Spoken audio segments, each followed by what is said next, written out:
Welcome to the Mick, a Mook, and a Mike. Hosted by four-time Emmy-nominated producer Frank Pace and retired New York City firefighter, 9/11 first responder, and Vietnam vet, Billy O'Connor. Today's guest, Hall of Fame pitcher and three-time Cy Young Award winner, Jim Palmer. My brother. My brother Frankie, how are you, pal? How you doing? What the hell happened to you? My wife got out of line, so I hit her right hand with my left eye as hard as I could. Yeah. Put it back into place. Yeah. What'd you do? Walk into the mast or something? Walked into the boom of the boat. Oh. Dumb as dirt. And our key makeup person couldn't handle it, couldn't get rid of it because we don't have one. Is that the makeup person that makes me look young and vibrant? Yeah. There was a few edibles involved, though, I gotta say. I knew it. I was taking two of them, and I was just doing little modifications on the boat. And I walked into the boom, Please.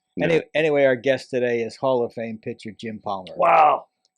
3 Cy Youngs, 8 20-game winners, Hall of Fame pitcher. We'll get to Jim in a few moments. Probably the best pitcher the Orioles ever had, I would say. Well, yeah. I mean, by far, right? Yeah, I thought you were going to say Weaver's number one man. Yeah, Weaver's number one man, but they had 4 20-game winners on the same roster. So that's pretty. We got a lot to talk to Jim about. But let's get back to your eye. Listen, you're going to try to make a fool out of me. It's too late. Oh, funny. Much too late. Much too late. Anyway, my eye. We were talking about Bill Maher before. What do you think of that 21-year-old guy having access to all our secrets? I mean, I get the Bill Maher show. I mean, they showed his picture that they take when you first go into the Air Force. Obviously, I was in the Air Force. He was not in the Air Force. He was in the Angus, Air Force National Guard. Yeah, Air Force. Angus. Yeah. Air National Guard. But I can't believe, I mean, I remember legitimately 18, 19-year-old kids. And I get, like, when they were in the Air Force, they would work in the busiest flight lines in Vietnam. I mean, busier than O'Hare Airport. I mean, these kids were air traffic controllers, 19 years old. They were landing more planes than they were landing at O'Hare International Airport. So the age factor doesn't get, but I don't get how an airman first class has access to that kind of information. Well, I don't get that. I mean, he's got to be a computer whiz.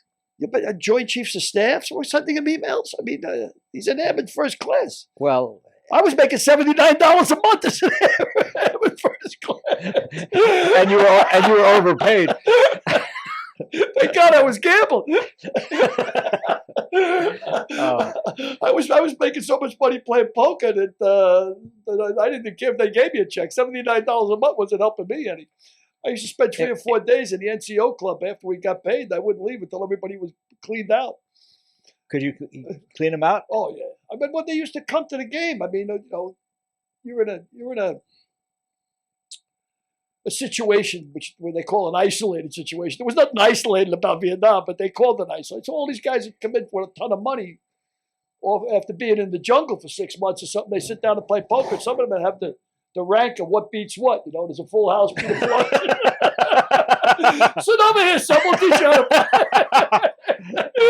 Yeah, I was making a ton of money playing cards. I mean, I wouldn't even leave the NCO club for 3 days. I'd just play cards for 3 days until I was making 3 or 4. Well, I'd say about $3-4 grand a month, easy. And how long would it take you to go through that at the whorehouses? And the bars. And the bars, yeah. I was living downtown. I had a good thing going. I mean, this kid, I just don't understand how he had the access that he had. I mean, I get it. They give you a man's job at 19, 20. They train you and you do what you got to do. But top secret information. And then sharing it with 16-year-old kids. Well, I think he was maybe trying to curry the favor of those 16-year-old boys on top of it. Yeah, I know. You think? I don't know. I boys, girls. I chose my words very carefully, but curry the favor of 16-year-old boys would be as politically correct as I can be. There was some incident about twerking, too. I don't know what the twerking thing was all about, but that was, Bill Barr was talking about that. I don't know what that goes on. Yeah. Well, apparently he was into other stuff as well, this kid. But hey, man, look. It's unbelievable. All I did was get hit in the eye. I mean, this guy's 21 years old. He's selling out secrets. Go after his ass. And I see you wore your Joe West shirt today. Yes. And really nice, too. I really like it. Yeah, It so has a slimming effect. no comment. No comment. Took me all the way down to an A cup, Frank. An A cup. Look how nice and flat I have up there. Why don't we? We're gonna bring on. Yeah, well, first let me introduce him. I don't know where we start. He won 3 Cy Young awards, 1 World Series in 3 separate decades, the winningest pitcher of the 70s, voted into the Hall of Fame in 1990. Today he's one of the voices of the Baltimore Orioles. Our guest, Jim Palmer. Winningest pitcher of the 70s. And at which time Derek will fly that off camera and bring on Jim. Jim Palmer. Jim Palmer himself. Real pleasure to know you. That's my Billy O'Connor, and that's Derek Harris. Let's first address the elephant in the room. What happened to your eye? You don't want to get my wife angry. No, I just had a little melanoma that I diagnosed a couple of months ago, but I finally found a doctor that could cut it out, and it's right below the lid, luckily, even though the guy could have repaired the whole lid and done everything. So the reason it looks so bad is you have to kind of anchor it up here. He goes, well, he said, that hurt? I said, yeah. He said, well, I just anchored it into the bone. Otherwise, your eye droops. So, Wow. It's 3 days. So I have to go back to work. I have the Tigers in Baltimore, and then the Red Sox come to Baltimore, next weekend and into the next week. So, I'll just wear the aviator glasses that go by. Glasses. Yeah, Billy walked into the mast of his boat. That's boom. That's the boom. So that's what happened to his eye. So Yeah. the eyes have it today on a Mick and Mook and a mic. Very clever. That's interesting. I think I thought his eyes are a little bit more valuable than mine, I Yeah. believe. So Jim, as you know, we have viewers all over the world. I read a question. I want to read you a question sent in from Minnesota from a man, Mr. RC. He asks, Jim, what was your secret to your success versus Rod Carew? He had like 400. You mean the fact that I got him out 60% of the time? Oh, it's funny.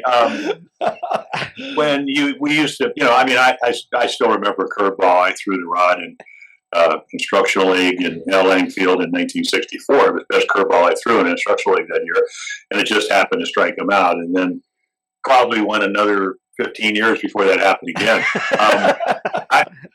It's funny so if I was looking at a lineup here, I would go, Rod probably hit second or third.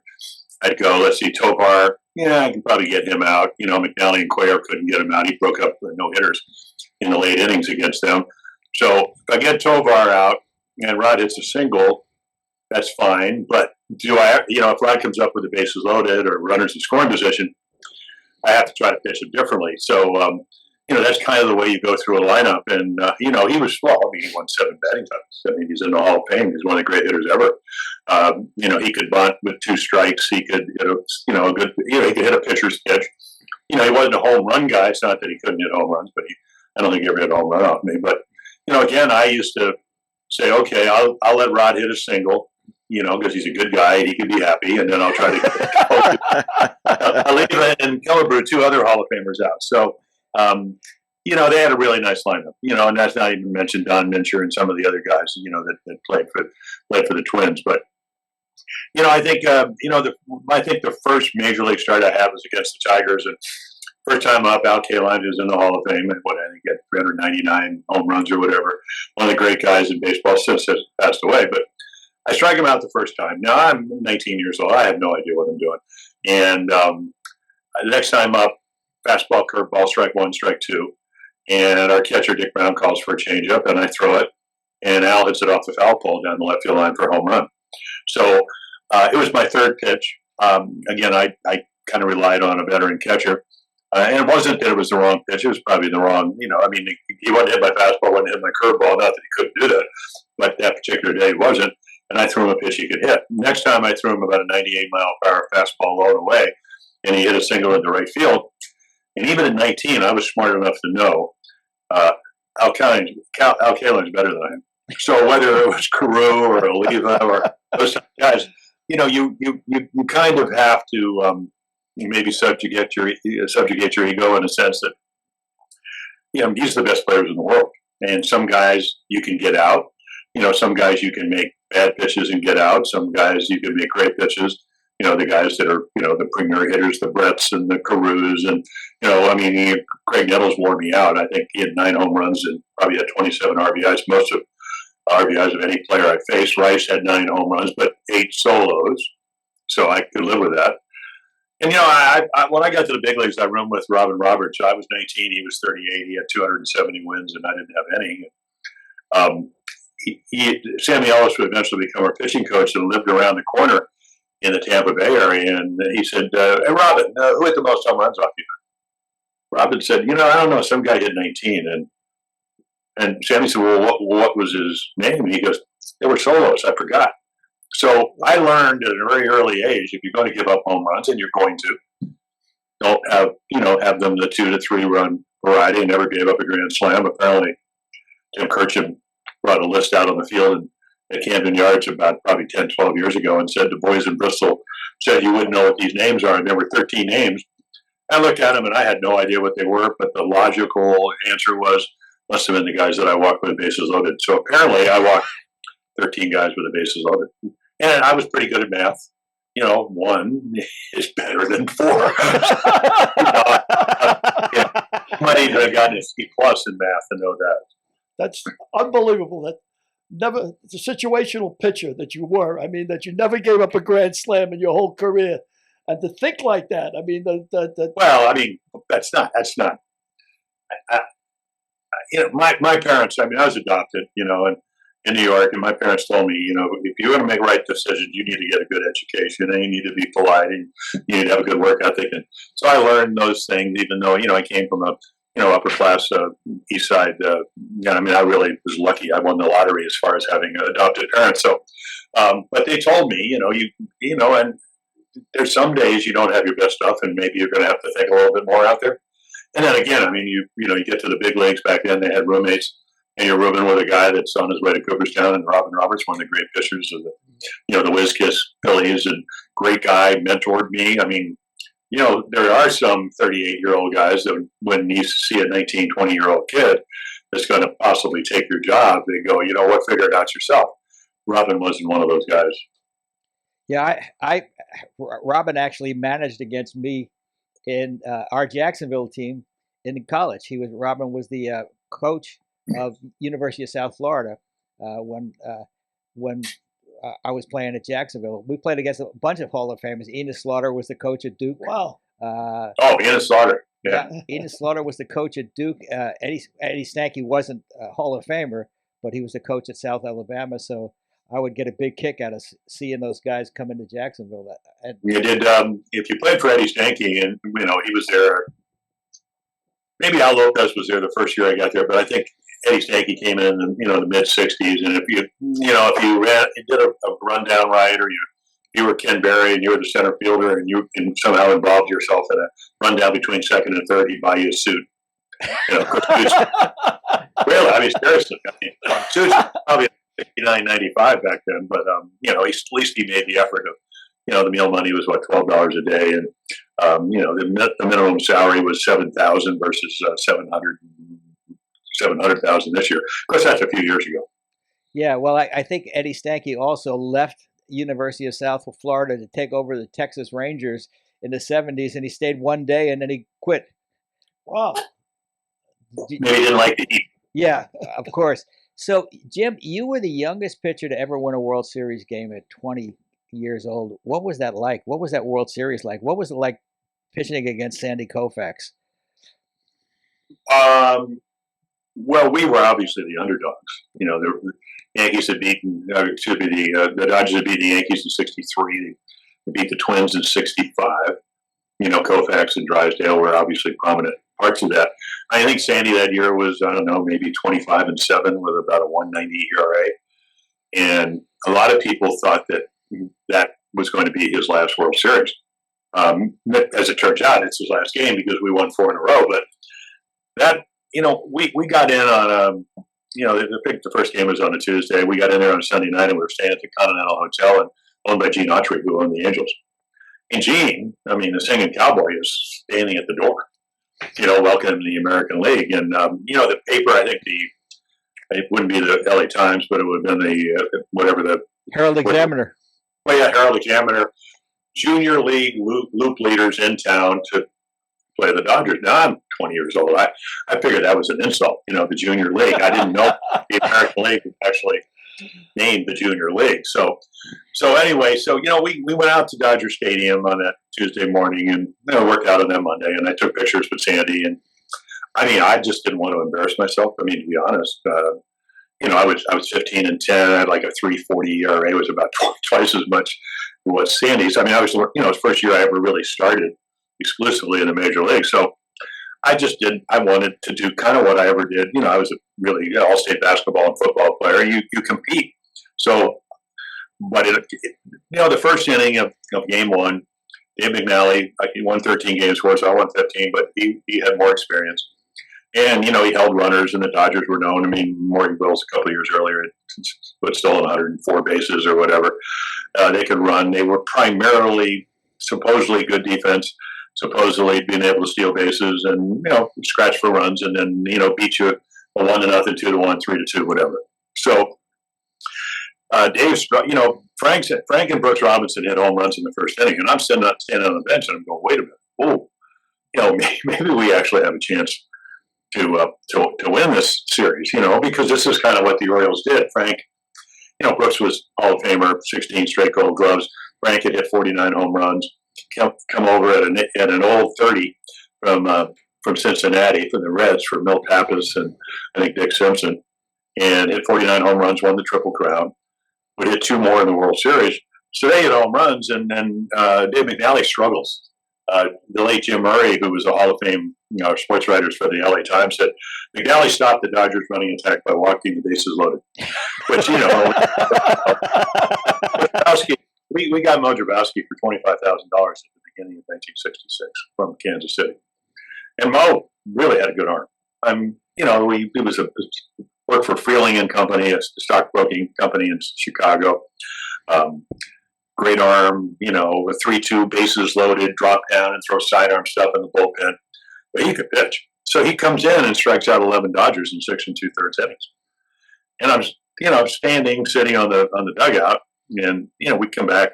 I think the Dodgers get 2 runs early in the game, 2 or 3 runs, and they don't score again in this World Series. So Mo comes in and just dominates them. High fastballs, great breaking balls, and I'm kind of sitting there and I'm going, well, it looks like to me they have a little trouble with high fastball, which is pretty much what I threw back then. So we go out to game 2. It's not one of those bright sunny days. It's not it's not San Francisco or Oakland or even spring training where you lose balls in the sun. It's just kind of hazy. Al Michaels would have called it a schmutzy day, which he did one Sunday. I said, schmutz? Oh, that's a good one. I said, in between, I said, "What? Maybe you can define what that means." But anyway, it was just kind of an overcast day. So I believe I remember correctly. Wills hit a ball back to me, and I rushed it. I knocked it down and threw him out. And it's nothing going into the 5th inning. And Sandy, I think he throws 23 out of 25 pitches for strikes. He's certainly kind of pitching up to his capability. And then I think Davey Johnson hits a routine fly ball to center field, and Willie Davis drops it. So.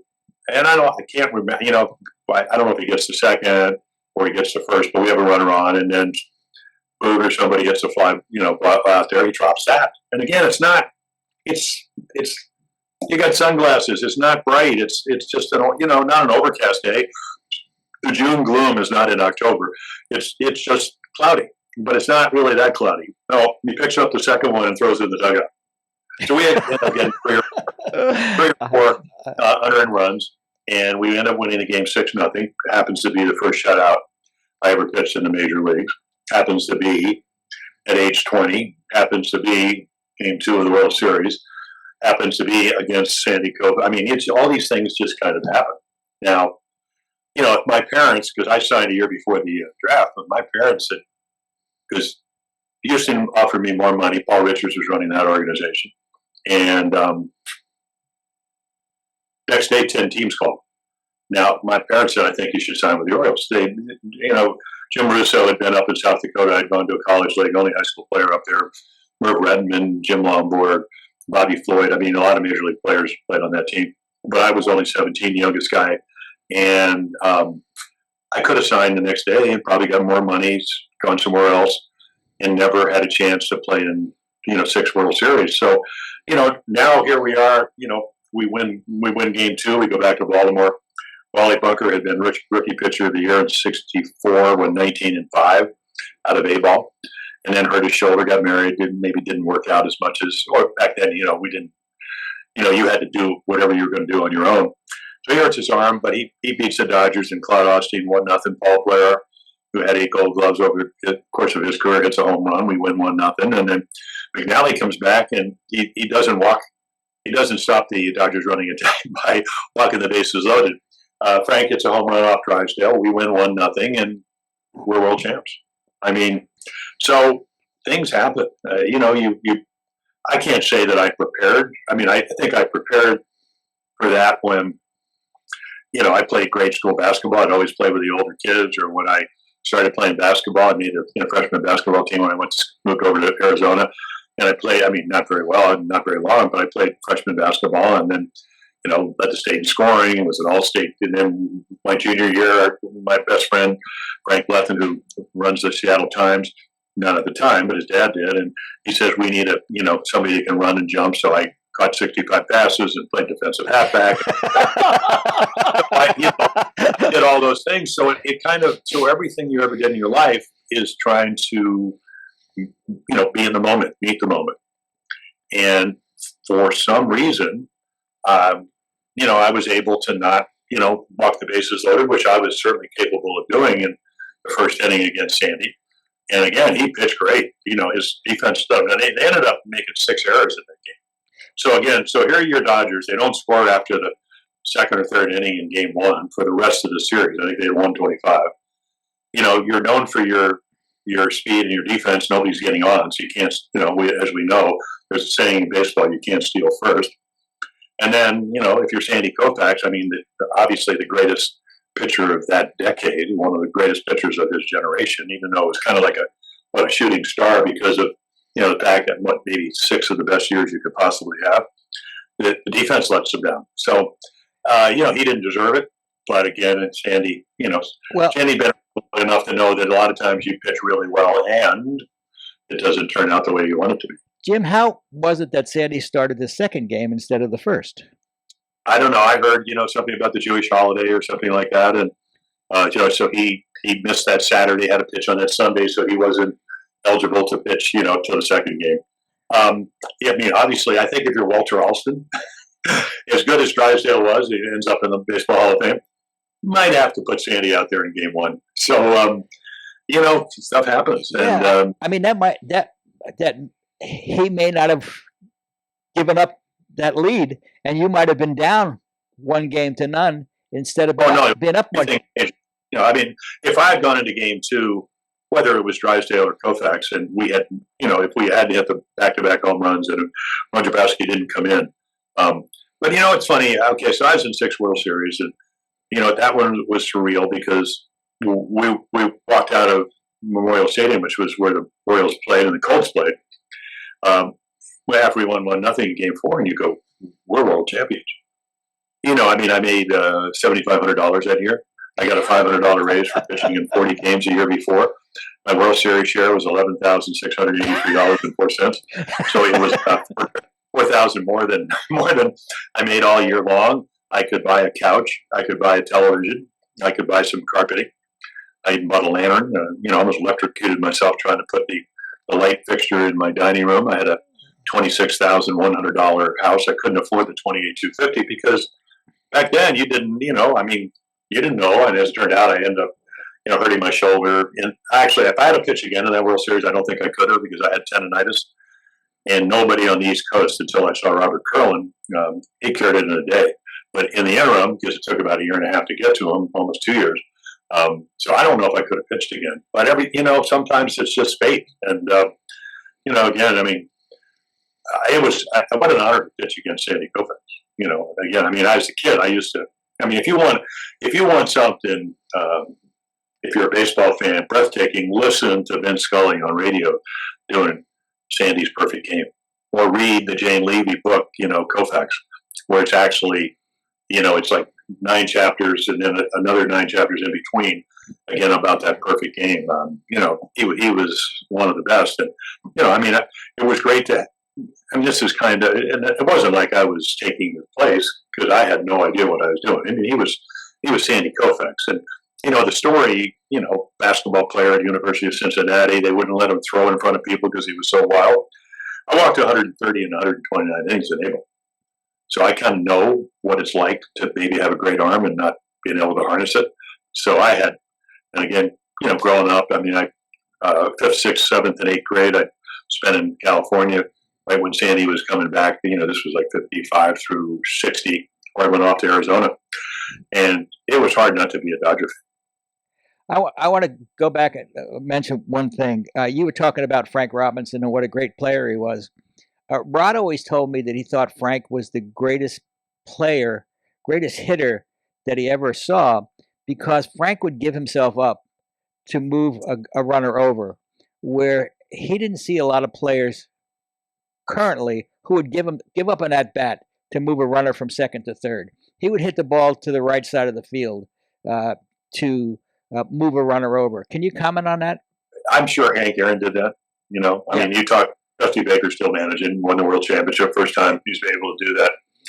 And we used to travel north with the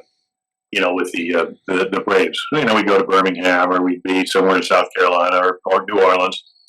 And then we'd start our respective seasons, the Braves, of course, in the National League.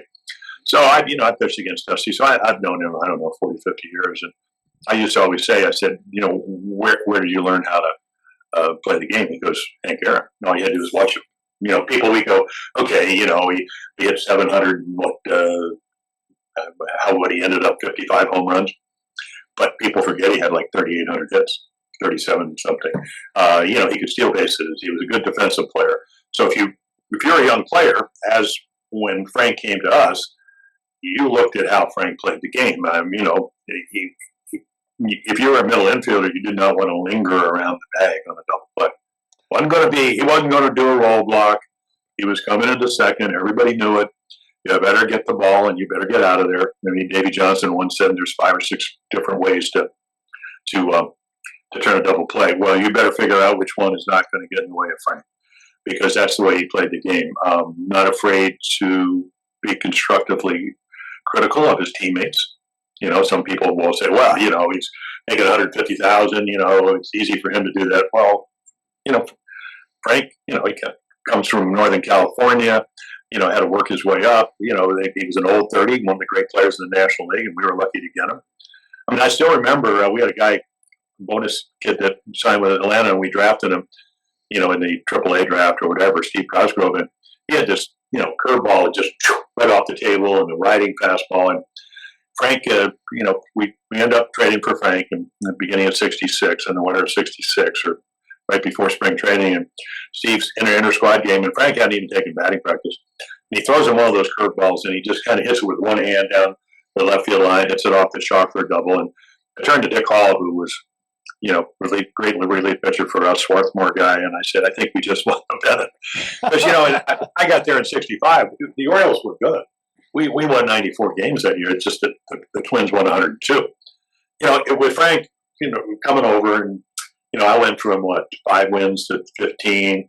But we had some injuries. I mean, I was going to AAA the year that Frank came to Baltimore, and everybody got hurt. I pitched 5 innings. Frank against the Yankees. Frank took Al Downing over the scoreboard into the wind in Miami for a 2-run home run. We won 2-0. I pitched the first 5 innings. Then I pitched against Jim Maloney, who threw about 100. Pitched a no-hitter or 2, and pitched 6 innings. And then my first start in Fenway. So I had two starts in spring training. It was 177 pitches, hit a home run. We won 8-1. I struck out 11, I think, walked 7. And one of the writers said to Harry the Cappuccino, our pitching coach, what about the 177 pitches? He said, yeah, I want to get that pitch count down into the 140s. So in fact, I was up at Fenway to open the season. Dave O'Brien said, didn't you open here? I said, well, my first game ever, I was 19. I was sitting in the bullpen with Harvey Haddix and Stu Miller and Sherm Lawler, who had been the great catcher with the White Sox. Charlie Lau was a backup catcher, went on to be one of the great hitting instructors. Eddie Fisher, the knuckleball. And Robin Roberts starts. We get 4 runs in the first off of Bill Bouquet. They get 3 runs off Robin in the bottom of the first. Robin gets in trouble, and they bring me in. Well, I'm so nervous because I've never pitched out of the bullpen. I bring the warm-up ball in. So I have 2 balls. I have the one that I'm supposed to use in the game, and then I have the extra ball that's in my glove. And Hank Bauer said, "What's that?" I said, "Well, I called him Mr. Bauer because I was so young. I said, Mr. Bauer, out in the ball." He said, "Well, I take care of that. You take care of Yastrzemski." And I think I walked Yaz to load the bases to get to Tony Conigliaro, which was not a really good idea at the time because Tony C was probably the best young high fastball hitter in the big leagues. And of course, that's kind of what I threw back then when I was 19. I had a curveball and an occasional changeup. So somehow he swung it too high. I could have gotten the grand slam out of the way to the second hitter I faced in the big leagues, but he swung at 2 high fastballs, and then John Flaherty called him out on a knee-high fastball low and away that I threw accidentally. It's not like I was trying to do it, but that's where it went. And, the journey started. I want to ask you a question, backtracking, that you may not have ever been asked before, but what was it like to hit against Koufax and Maloney? Well, Maloney, it was the night game in Miami. And, I struck out the side in the first, and he struck out the side in the second. And, I walked the first guy in, Andy Etchebarren, our catcher, bonus kid from La Puente, California, comes out. He goes, "Jimmy, let's not get into a throwing contest." I mean, that's how hard it was to throw. Plus, it's a night game. Lights weren't very good. And because Jim's a friend of the show, and he's appeared as a guest. Terrific. Oh, I mean, yeah. So, but I faced Nolan Ryan. He walked me. Literally threw me a 3-2 curveball and walked me. He scared you. Apparently, I scared him.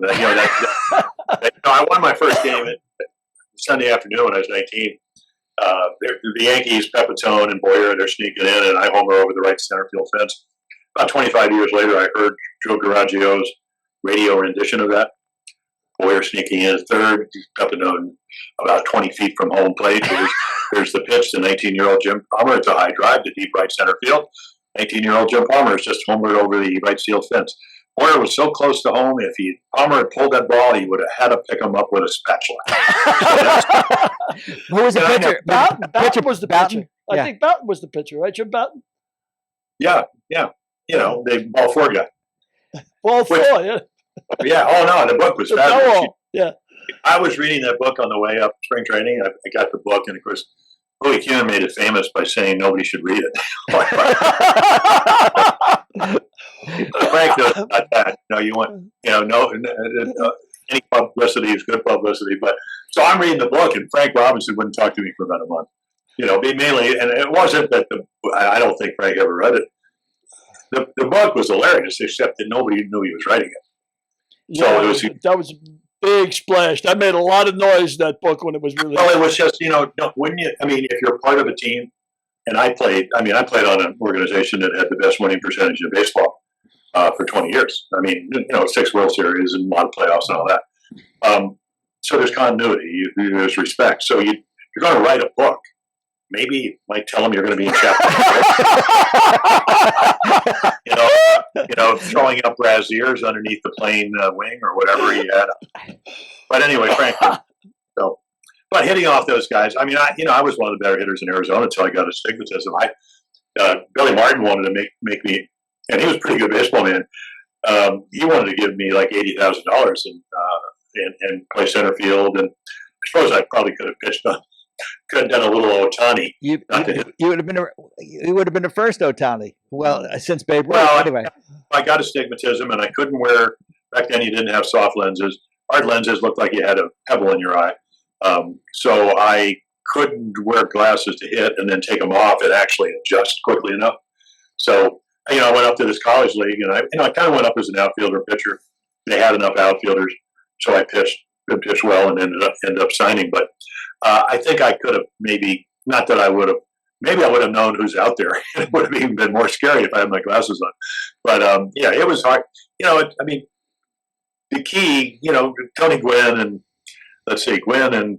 not Boggs, but Gwynn and Sam Usual said they used to pick up the speed of the ball out of the hands. They really couldn't see the spin. And then I talked to Wade Boggs up at the Hall of Fame one year, and He goes, I said, tell me you couldn't see the spin. No, he said, I could see the spin. But maybe that's he's in the Hall of Fame with over 3,000 hits. And then Ted comes walking down the hallway with a walker, and I said, Ted, okay, Mr. 400, I said, you couldn't see the spin on the ball. Wow, Johnny, because he had a loud voice. He goes, when they threw that big loop and curveball, I could see it and all that kind of stuff, So I don't really know, but I think nowadays everybody's trying to, tunnel their pitches. We were all, the game really hasn't changed. I think the terminology, now all of a sudden, do you think? Well, I'll give you one quick story about Koufax. Okay, so I'm on deck, and Andy Etchebarren, Andy had a little bit of a hitch. So if you hitch and you can hit, it's a trigger. You got the bat start. If you hitch and you can't quite get to the ball, you have a hitch. So you're going to have a problem. And Etch was, good receiver, not a great hitter. You get obviously, he played on a team that won the World Championship. So I'm kneeling on deck at Dodger Stadium, and Sandy's throwing this fastball that just, and that's high fastball. That does this. Strike one. High fastball. Strike two. High fastball. Strike three. So he threw him 3 high fastballs. Edge thought about swinging at all of them and didn't swing at any of them. So I'm walking up, and I said, radio balls. He said, what? And I said, you could hear him, but you couldn't quite see him. So now, again, as a kid, I grew up listening or watching Sandy Koufax pitch. I saw the World Series games, between, maybe on my transistor radio way back when the Dodgers played the Yankees in the 50s. But, I watched, Koufax dominate the Yankees and strike out whatever he did, 14, 15, whatever it was, or Gibson. So you paid attention, right? So now I walk up to home plate, and I use Frank's R161 because I figured the guy that hit 49 home runs had to have good wood. And Sandy throws me this fastball, and the ball literally, imagine a ball coming in on the second floor, and now all of a sudden it just takes off to the 4th or 5th floor. That's the kind of backspin you have. That's what we call spin rate now. Mm-hmm. Like, the hitters that faced Sandy didn't know that he had good spin rate.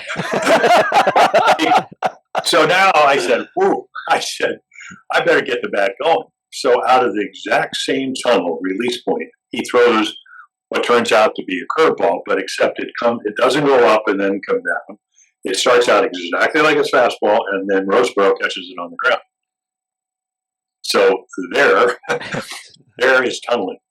Yep. So whether it was 1966, all the good pitchers, you got the sweeper, and you got this, and you got that. At the end of the day, you think Bert Blyleven, they saw his curveball? No, I saw his fastball when I doubled over the bag in the playoffs in 70, but I always tell him. But who remembers? No, Koufax was something. His curveball looked exactly like his fastball. One took off, the other one, went to the lower level, and you wonder why he was as good as he was. Well, you had a lower ERA, actually, a lifetime than Gibson, which, when I was reading, that's something in itself. Do you think Koufax was the greatest pitcher you ever saw? Would you say Koufax? Well, collectively, Fergie wasn't bad. Seven times. Or, Nolan won all those games, but he also lost a lot of games, all the strikeouts. There were so many great pitchers that came along, and, how about Juan Marichal? Yeah. Yep. One of the true gentlemen of the game, won 27 games one year, with that high leg kick. They probably tell him, you're going to have to lower that leg kick. People are going to steal. And Juan, as nice as he is, would say, I understand what you're saying, but nobody's going to get on. Well, let's talk about that high leg kick, because you mentioned Jim Bouton had a high leg kick. Marichal had a high leg kick. Well, Jim Lombard had one, won a Cy Young. Yeah, so did you. Yeah. So, but we were designed. We were taught to break our hands over our knees. So your leg comes up. I was right-handed, so I'm balancing on my right leg. When I walked 130 and 120 innings, I went to instructional leg and I worked on my balance. I'd go down if I wasn't throwing that day or pitching. I'd be down, like back then we used to pitch every 4th day or whatever. So if I wasn't, say I pitched on Sunday, Tuesday, I'd be doing my throw, but on Monday and Wednesday, I'd be working on just pausing and being able to collect myself. So we were taught, you break your hands over your knees, and it allows your arm to get up into a position where you can throw the ball and you can stay behind it. You know, it's funny. I was talking to Grom, Jacob, down on the field in Dallas, and you know, Caleb Joseph caught for us, and he was with the Mets a couple of years ago, and he was telling me what a great guy is, and you know how he commands the ball at 99, 101, or whatever. So I was talking to him, and you know, he was talking about how he struggled. You know, didn't hit the ball that hard. He was first gave up 5 runs, and so did Aaron Nola in the first, you know, Phillies against the Rangers. But he said he worked on keeping the front shoulder a little bit closed, because I said, yeah, it's your steering wheel. That's what we were taught. So, you know, basically, the game really hasn't changed. Maybe some of the terminology has changed, or the way they, you know, try to teach it. But you know, I don't know if it's easier or not. I mean, what if you don't process things very well, and they give you all this information? You know. Well, I take issue with the game hasn't changed very much, because your Orioles staff had 4 20-game winners. You won 20 games 8 years in a row and averaged between 275 and 325 pitches a season, innings a season. That you couldn't do that today. Well, you're never going to get the opportunity. That's what I mean. So yeah, I mean, Frank, if you were if you were an agent of, well, let's throw out Verlander or Scherzer, you know, I mean, 2 marvelous pitchers, both probably going to the Hall of Fame at some point, making $43 million a year. You were their agents, and they said, you know, we're paying you $43 million. We want you to pitch 300 innings this year. What would you say as their agent? I say no. I say maybe not. Right, exactly. You know, and I'm not saying, I mean, these are 2 of the best, and 2 of the guys that want to pitch as long as they can. But the game has changed. You know, I'll leave you with this as far as that is. They look at the first time through the order, second time through the order, third time through the order. Most pitchers, not the Scherzers, not the Verlanders, not probably the Fergies, you know, not the catfish hunters, not the Nolan Ryans or whatever. That batting average didn't go up dramatically. But the modern day pitcher, they looked at their time and they go, well, if it went from 230 to 250 or 250 to 230 and now it goes to 310, we got a guy in the bullpen that's going to be. Now, he may be better in April, May, June, July, but after we've used him over, you know, 66 to 70 times, is he going to be that good in September or in the playoffs? You know, that, you know, we've seen a lot of teams exhausted, but that's the mindset. My question is, why can't a guy, because I know you can do it, and all the guys that I pitched in that era, why can't a guy get a guy out 3 times? Why does it happen? Of course, or 4 times. Yeah, well, no, that would be obviously, you know, we're winning the lottery there, but why can't you do it? I mean, are you not in shape? I mean, you know, you pitch every 5th day, you got a masseuse, you got a sports psychologist, you got this, you got that, you got 4 trainers, you got lasers, you got this, and a guy can't throw more than 95 pitches or 100 pitches. I know you can do it. You know, like go back to that Boston game, 177 pitches. If, you know, if somebody told me in A-ball when I played for Cal Ripken Sr., and I played on a staff that had Davey Leonard at 16-4, and Eddie Watt at 14-1, and Tom Fisher at 15-6, and Mike Davidson at 11-4, and me at 11-3, they had told us, you only get to throw 80 pitches. I would have said, well, what do I do after the 4th inning? I mean, I go home and sit in my basement. I mean, that's how we learned how to pitch. So, and that's without having the the rotator cuff exercises and all the other things, because we used to cross train. You'd run, you'd play racquetball, you do this, you do that. So I think that you could probably get more out of pitchers. But when I got in the Hall of Fame, I said very simply, I said, the only reason I tried to be as good as I ended up being was because of the guys sitting behind me, because they set impeccably high standards. And I wanted to be like them. And if you pay more for less, I'm not happy with what's going to happen. Yeah, yeah. Well, speaking of the Hall of Fame, when you went in 1990, one of the traditions is the Hall of Fame dinner. Who'd you sit with at that table in the first time you were in the Hall of Fame? You know, I don't even remember. They have a pitcher's table, though, don't they? No, well, maybe. Those are usually the wine drinkers. That used to be Carlton and Seaver. and Seaver and Sutton and The wine drinkers. the other wine. Well, and I think. Well, probably the best story is because a lot of times one year I'm sitting with Gaylord, or actually Ron Sandberg, Gaylord, Harvick Killebrew, Fergie, and and somebody said, well, who are the Hall of Fame distillers? I said, Gaylord, I'm not going there, and he said, well, so and so has a big head. And I said, well, Gaylord, so do you. So just go look in the mirror. but the best the best dinner. I came in one time, and Frank, have you been to Cooperstown? Yep. Maybe so three or four times. Yeah, I figured that. So you know where the dinner is. It's right off the veranda at the Otisauga Hotel. So you go in, and I walk in, and there's Tommy Lasorda sitting at the, he's standing really at the first table. And he said, hey, why don't you sit with us? I go, well, I won't have to talk because Tommy's going to be at my table. So Tommy's to my right, Yogi's to my left, Whitey's to his left. Across from me is Duke Snyder, and to Tommy's right, kind of diagonally at what would be about 2:00 is Willie Mays. Just because I played doesn't mean I'm not a baseball fan. So I go, this is going to be great. So they start serving the salad, and Tommy looks over at Yogi, who's to my left, and he says, you just had Tommy Lasorda Day at Dodger Stadium. They gave me a Dodger blue tombstone with my face through the tear because I love the Dodgers. What do you want on your tombstone? And without hesitation, Yogi looks across the table and goes, Tom, it's easy. It's over. It's not over till it's over. It's never over till it's over. It's over. Yeah, but what do you want on your tombstone? It's over. It's over. So Whitey says, if you think that's something, he said about 2 weeks ago the Yankees do a great job of having their old-timers game, whatever you want to call it, Legends games. So they invite, 50, 60 people. And Yogi's standing in the middle with Mattingly on the left and Whitey on the right. And they're showing all the deceased Yankees from Miller, Huggins, to Mantle and to Maris. Maris too, but all the great names. Ruth and Thurman Munson and Bobby Mercer. And Yogi looks at Donnie Mattingly and says, Donnie, something? I sure hope I never see my picture up there.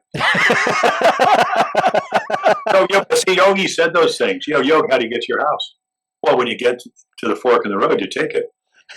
Well, you could get to Yogi's house either way. When you got in the fork in the road, you could go right or you could go left, and you would get to Yogi's house. So a lot of the things, and we're talking about a guy with 58 lifetime home runs and all the World Series rings, and playing on some of the great baseball teams, especially the Yankee teams of all time. I think we kind of make fun of Yogi, but for a little guy, in fact, my wife went to Texas A&M, and we were coming out of the Otisauga, we're walking over Main Street with Carmen and Yogi and Susan. If you're an Aggie, it's more about football. So, and Whitey is not very big. So we get to the corner, and Susan says, which team did you get into the Hall of Fame for managing? No, that's not what Okay, what was it there? I said there are different criteria for getting into the Hall of Fame if you're a manager than a player. Yeah. and there. And watch your other eye while you're at it. So I was almost his height. I go, he did hit 358 lifetime home runs, one to left field. And other than that, that was it. So, but yeah, I used to always sit at the Yankee table because, I grew up in New York. I did a pediatric AIDS fundraiser at Ted Fields, who's Marshall Fields' brother, and they raised about $4 million. And Robin Williams was there, and Elton John was there, and Holly Hunter was there, and Little Richard was there, and Carlton was there, and Koufax was there, and Danny DeVito and Rhea Perlman were there. And I see Billy Crystal, and I had gone to see City Slickers the night before, and I said, Billy, I'd seen him actually when he was filming it. I was in Santa Fe, and he was going shopping, because it was filmed outside of Santa Fe and Suzuki in New Mexico, and he came into the, riding in a Jeep, yelling, Jimmy, Billy, all that stuff. So I see him, and I said, I went to your movie last night. He said, well, I wrote it. And I said, yeah, I read the review this morning in the Los Angeles Times. I said it was great. And he said, I said, my greatest day ever was 1954 when my dad took me to Yankee Stadium before color television on a Tuesday night when it rained and the Yankees won. So, and 10 years later, as it turns out, I come in, get the bases loaded on a Labor Day, coming in relief of Frankie Bertain, who was a bonus kid, got hit, Phil Ince hit him in the hand. They got an infield hit, and then I struck out Maris Mantle and Elston Howard on like 12 Wow. So beer's a great motivator, by the way. And Edger Barron hit a 3-run home inside the park home run. Bill Stafford threw at me, which probably was not a good idea because I could hit guys without even trying to. And then Blefary, rookie of the year, hit a ball in the upper deck. So, I've been around baseball my whole life. Doesn't mean that I didn't like Y.A. Tittle or I didn't like Norm Van Brockman or, Jaguar John Arnett. Didn't go to the Coliseum when I was a kid. I got my dad take me down there, when there's 110,000 people to see the Rams play. Or take me to the Olympic Auditorium to see Lou Thez and Muddy Nature Rogers. So I've always... Wrestling, yeah. Exactly. Oh, yeah. I thought it was real. Yeah, the Kangaroos. I remember all them days. Yeah. Buddy Rogers. Yeah. Oh, yeah. But I when you were talking earlier in the interview, and you were talking about what a great guy Robin Roberts was and the advice he gave you, I flashed for some reason to the Ken Burns documentary, Baseball. They were asking a pitcher how to pitch a young pitcher was asking an older pitcher how to pitch to Henry Aaron. They said, that's nothing to it. You throw him your best stuff, and then you go back up third base. That's what you do. That's all. Yeah. I used to, when I got to the Orioles, the Twins would come in, and I used to ask Bill Pappas, who was we traded for Frank Robinson, but ended up winning over 200 games in the American National League collectively. And I said, so how do you pitch a leader? He said, right down the middle. I said, what? He goes, yeah, right down the middle. He hits everything. Don't matter how you pitch him. I mean, it's funny. Tony probably, Rod, we started this whole interview with it, to make Rod happy. No, he actually asked me that question. He asked me to ask you that question. Yeah, but what's funny? I didn't like to give up runs. You talked about the low ERA. I would say that if we went back, and you probably could do it. It'd be kind of hard, but it's funny. People. You just saw my wife Susan. She's going to Orange Theory to work out. So she's on the couch here in Corona Del Mar, California, one time, and she goes, article, Jim Palmer must maybe overrated Hall of Famer all time. And it was basically, my batting average on balls in play, which is usually around 300 league-wise, was 249 for my career. So I must have been lucky for 20 years. And I didn't strike out enough guys. So I asked one of the writers, because they have all the numbers. I said, so what happened with a runner in third in less than 2 outs? Oh, he said your strikeouts went up about 22%. I said, why do you think that is? And he goes, well, you probably needed to strike him out. And I go, other than that, when you play for good defensive clubs, and I mean, there were times when I had great defenses. I had Blair in center with 8 Gold Gloves, and Brooks and Belanger 16 and 8. But there were other years where, Bobby Grist was one of the great second basemen of all time. And, if you look at his WAR, maybe Hall of Fame WAR numbers, Davey Johnson won 3 or 4 Gold Gloves. So Boone Powell, MVPs, people forget how good he was, Eddie Murray, Cal, whatever. So, the game is, as you said, Frank, it's changed, but it really hasn't changed. I used to always tell Coach Sell when we were doing, Monday Night Baseball or World Series, I said, the drug cloud hanging over baseball. And he would go on to his stuff, and I would say, Howard, I said, once you get between the lines, it's the same thing. I was looking into this morning. Red Sox lost last night, the Angels lost. Kinsley Jansen came in, struck out Trout, Ani, and Hunter Renfroe. I think I don't know if it was a 1-run game, 2-run game, but they were 1 for 14 with runners in scoring position. They made 3 errors, pass balls, wild pitches, and whatever. The game. It's funny. I can look at a box score. And, you can get 12 hits, and if you go, 1 for 10 with runners in scoring position, you probably lost the game. Yeah. Because the other team didn't do it. So you need to get on, you need to pitch well. And the game has changed, and they have different names and all that. But at the end of the day, why did Tampa Bay start out? Well, they didn't have a tough schedule, but they're also scoring about 3 or 4 more runs per game than they're giving up. Mm-hmm. And run differential is one of the key to baseball. Yep. Yeah, that's why the Dodgers do so well went during the regular season. Yep. Playoffs a little. What was the best thing about playing for Earl Weaver, and what was the worst thing about playing for Earl Weaver? Best thing was we won. Yeah. You know, he never shook my hand. What am I going to do when you lose? I said, well, how about get him next time?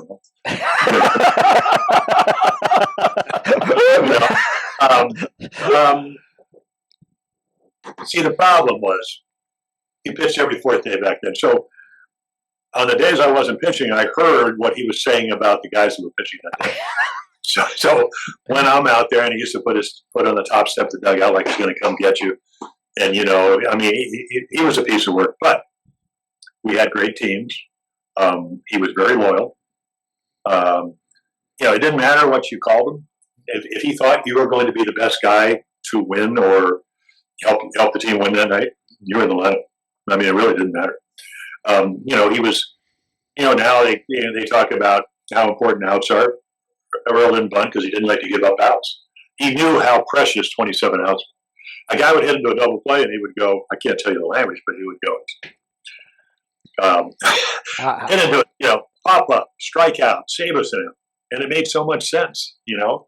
And you're wondering, what is this guy yelling about down there? And, you know, whatever. But he knew who to play. You know, you go back and look at, you know, we're going to have what the Joe Altobelli managed in '83, the last time the Orioles won the Earl retired in '82. But if you look at the platoon, John Lowenstein and Gary Renicky hit 34 home runs between them. So, you know, and where did Joe get it from? That's what Earl did in '82 and '81. We lost on the last day of the season. 1980, no playoffs. We won 100 games. Yankees won 103, didn't go to the playoffs. The great thing about Earl Weaver is that he would have a meeting and would say, 40-man roster, if we all play together and we do what we're capable of, we have a chance to win. And, you know, he was telling the truth. Yeah. So that was you know, he was, you know, he was critical and you know, and whatever. But he was very entertaining. I mean, he was like going to Broadway to watch his interaction with some of the American League umpires.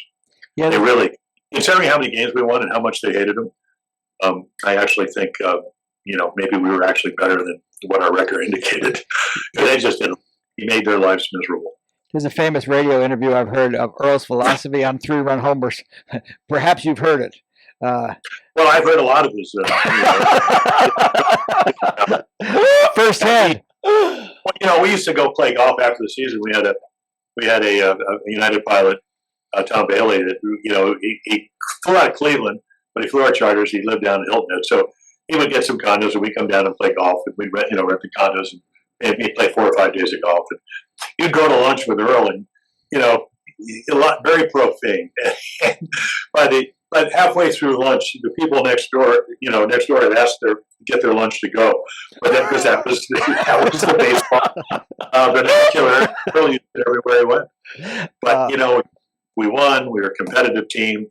If you think, you know, I mean, Baltimore fans are no different than anybody else. They're very passionate. They want their teams to win. And, you know, I mean, he took over at the All-Star game in 1968. They fired Hank Bauer. And, you know, he moved Don Buford from second base to left field, became one of the best leadoff guys for 3 years, 69, 70, 71. You know, he moved Cal to shortstop because he figured he was, you know, I don't know if he knew how athletic Cal was, basketball, soccer, and all that, but he figured a guy 6'4", 6'5" could play shortstop, and he did. He did a lot of things. You know, and there were times when one time he wanted more offense, so he moved Eddie Murray to third base and left field. Eddie couldn't play third or left, but he was a Hall of Fame first baseman. Moved Doug DeCinces from third to second, couldn't turn double play. That lasted about 3 days. And, you know, he wouldn't wear his glasses because, you know, he was too vain. But I think he had his glasses on, or somebody told him, Earl, this is not working. You got everybody out of position. So, you know, again, he was an innovative guy. He had the, you know, I wrote a letter to the Veterans Committee because, you know, it's funny, when we used to go on the road and they changed the rules for him, we would go, say with a DH, we would go to New York, and he would start at shortstop Royal Stillman, who was our right fielder. And Roy Stillman would pinch hit, because we used to have 10-man staffs instead of 13 or whatever they have now.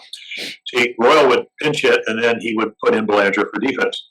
And they changed the rule where if you hit in the first inning, you have to assume a defensive position. Now, and that's because of Earl Weaver. Wow. So he led off the game with a pinch hit. It was ingenious.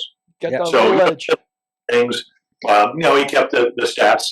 They weren't always current, but he knew that, Greg Nettles was, 2 for 23 off Tippy Martinez. Now, he didn't realize that the 2 were the last 2 times he came up and didn't remember what those terms, which I did, because I didn't need some card to tell me that. But, but he tried to do his best to prepare his team to win. And great players, great organization. And that's why he got to the Hall of Fame. Yeah. Jim, you've appeared in you were the spokesman for Jockey for 20 years and appeared on camera for a lot of, you were basically the spokesperson for baseball for 20, 30 years. Do you still cash checks from George Lopez? Residuals? Yeah. I remember going over, I don't know if it was Universal Studios or whatever. Warner Brothers. And that was, we did that. And, I have a friend, Teddy Grossman, who's a pretty well-known stuntman. He's in his 90s now, and his brother has the old Louis B. Mayer house on the beach in Santa Monica. So Teddy said, hey, come on out. And I said, hey, I got to do this movie, Naked Gun, or whatever it's going to be with the Zucker brothers. $7,500 and a first-class ticket. I was off. I wasn't broadcasting because I think Monday Night Baseball hadn't started yet. So it was in May. Tim McCarver, who was in it, he was doing the Dodgers and the Mets. So I went out and played volleyball for a week and did the shoot and all that. So yeah, it was fun to do those things. It was a long day, but Dick, we went to lunch and Dick Vitale. I said, Dick, can you speak up? Because he's got a totally different personality. Terrific basketball analyst and all that. But I'm hugging Kurt Gowdy. His son ended up being our executive producer. He kind of changed the way we did baseball at ABC. We did the Monday night games. We'd go home on Tuesday. Wednesday, Timmy McCarver would call me, who just passed away. Tragically. What a great guy. What a great friend. He'd go, don't answer your phone. Kurt's going to call. Because Kurt, he wouldn't let us talk over pitches. It's funny, when you work with somebody like Al Michaels, as it turned out, and then Tim McCarver, who caught in 4 different decades, there's a wealth of baseball knowledges or stories or taglines. And Kurt goes, no, I know you guys can tag everything each other say. So, but I'm not allowing you to do that. So, we learned a lot about broadcasting. We learned about when you work with somebody like Al Michaels, you kind of let him set the storyline. I don't mean manipulate the storyline like Howard Cosell used to do. This is a game of lost opportunities.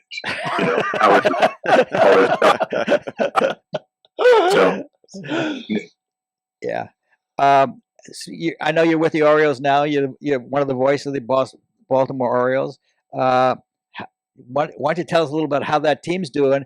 And in particular, tell me about my Jacksonville University teammate 48 years later, Austin Hayes and Mike Baumann, who got the win last night. Okay, well, they're 8-6. They were 7-14 last year. They improved by 31 games, one of the largest increases in wins in the history of baseball. They were 9 games under 500 on July 2nd. They had a 10-game winning streak, and then kind of got a couple games over, and then maintained that. So they ended up 4 games over 500.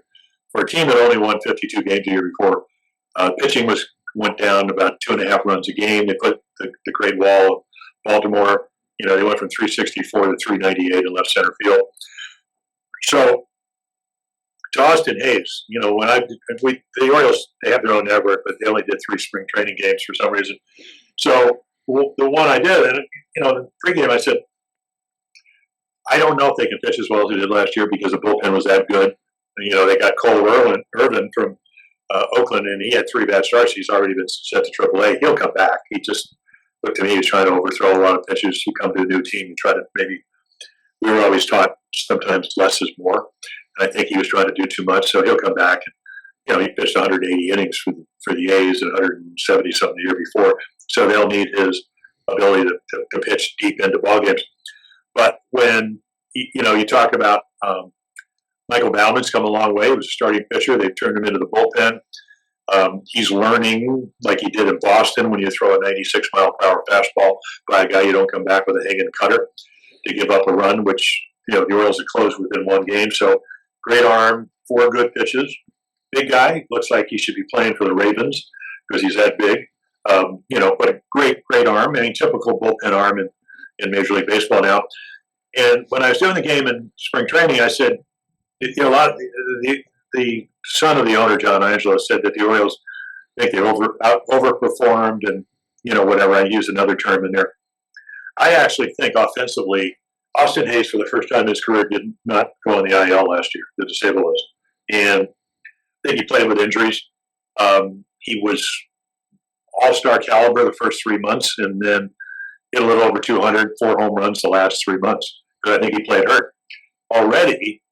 He's playing like he did, in April, May, and June. He's a really good defensive player, has a really good arm.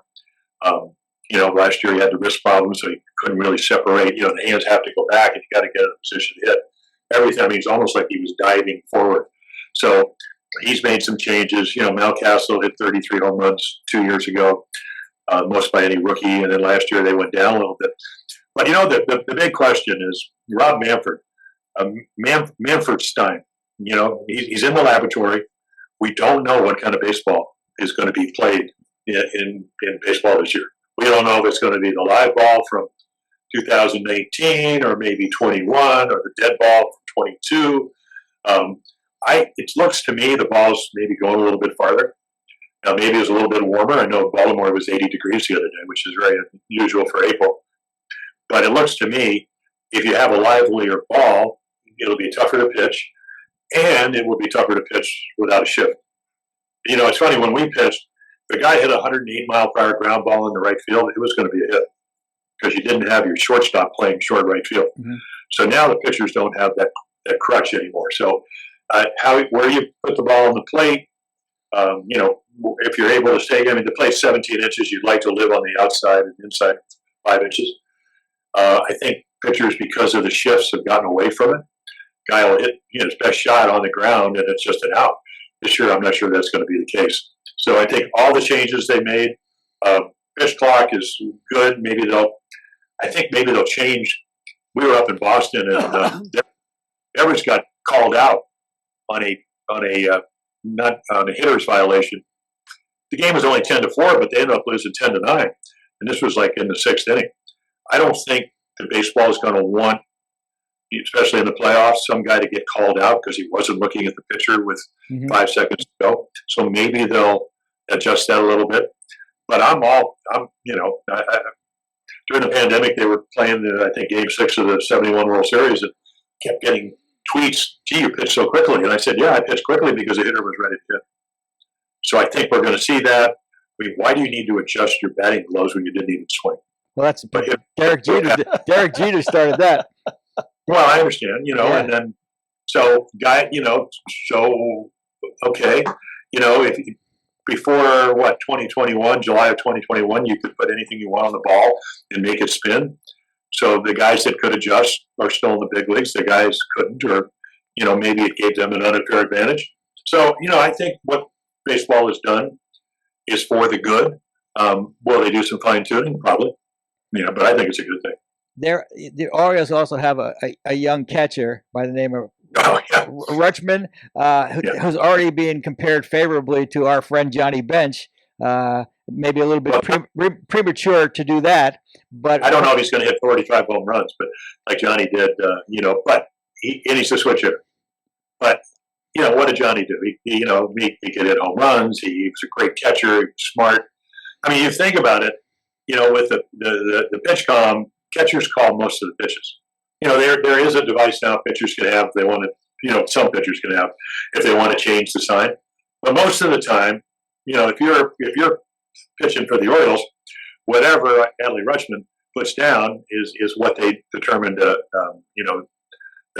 throw before the game started or as the game progresses. So, yeah, he's going to be arguably the best catcher in baseball this year. And that's not to insult anybody else. Realmuto is obviously a really good catcher, but I mean, switch hitting catcher. Second year in the big leagues now. The game slows down a little bit, especially when you're as talented as he is. If you're going to spend $8.5 million or whatever they spent out of Oregon State, 2019, pretty good decision. Yep. And I have to keep it healthy. And the Orioles got a comer in the minors. Matt Holliday's son is a pretty good player as well. Well, part of the tanking mechanism is if Michael Elias, Houston, they got Bregman, they got Correa. They did go out and sign some other guys. The Orioles haven't done that. I mean, did sign Kyle Dibson, who's off to a 3-0 start. But the Orioles, the Yankees just came into town, Frank. And, they're spending like $275 million. The Orioles are spending $65. Hard to beat a team. It doesn't mean you can't beat them in a series or you can't beat them in the playoffs because it's usually about pitching or whatever. But the Orioles. I mean, you got Gunnar Henderson. Now he looks like he's a very talented player. I was talking to Brooks Robinson, and I said, Brooksy, do you remember anybody that was 220 that could run like that? And he goes, Jimmy, I don't really know. Now I can tell you, Boog Powell could do all that stuff, but he was 6'5" and weighed a little bit more. Ended up being MVP in 70 and second in 69.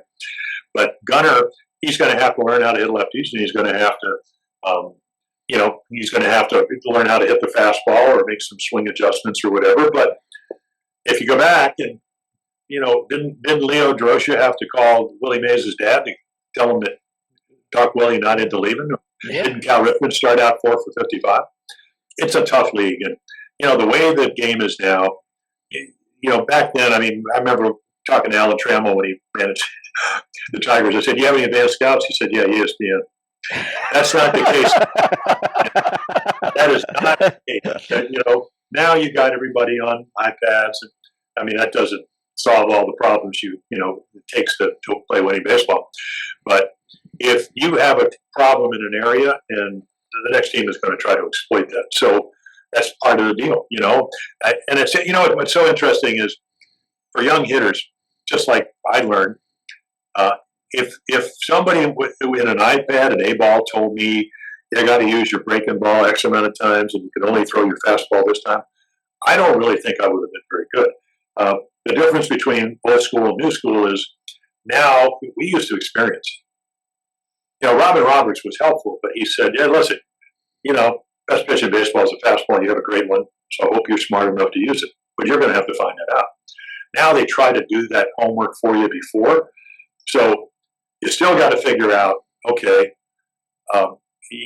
just think about it. If I'm Gunnar Henderson, I go up to home plate.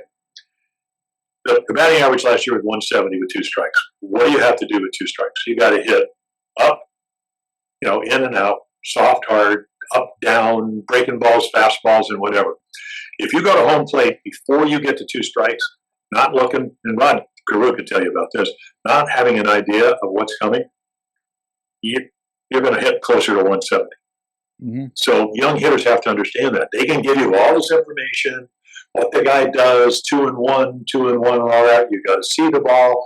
You got to know what your strength is. Are you a high ball hitter, low ball hitter? If you try to do it all in your rookie year, going to be a tough first year. There are exceptions. I mean, I don't think Frank Robinson didn't get like 30-some home runs and 38 doubles, his first year, but that's why he was on his way to Cooperstown when he broke in with the Reds. So, usually it's a trial and error. The Orioles have a lot of good young players. Our shortstop Mateo, led the American League in steals. I think the Orioles are like 22 out of 23 steals this year. So they're going to have a speedy team. But then, Mullins has to get closer to where he was as a 30-30 guy. But again, I think they're a much better competitive team, but everybody in their division got better.